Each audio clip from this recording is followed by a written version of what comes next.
আসল সুখ কোথায় জানেন? অন্যের মুখে হাসি দেখার মধ্যে সুখ। আসল শান্তি কোথায়? অন্যকে ভালো রাখার মধ্যে সুখ। আমরা পাই না কেন জানেন?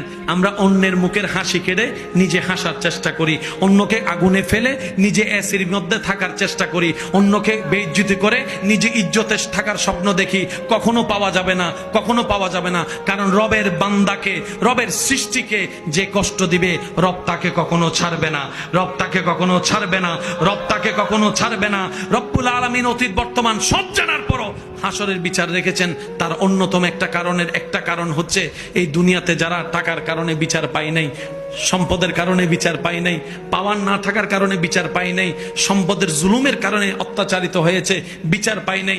আল্লাহ সবাইকে হাসরে নিয়ে বলবে, বান্দা দুনিয়াতে তো টাকার কাছে তোর ন্যায় বিচার হেরে গেছিল, শক্তির সামনে তোর ন্যায় বিচার হেরে গেছিল, জন পাওয়ার না থাকার কারণে তোর পক্ষে কেউ কথা বলে না।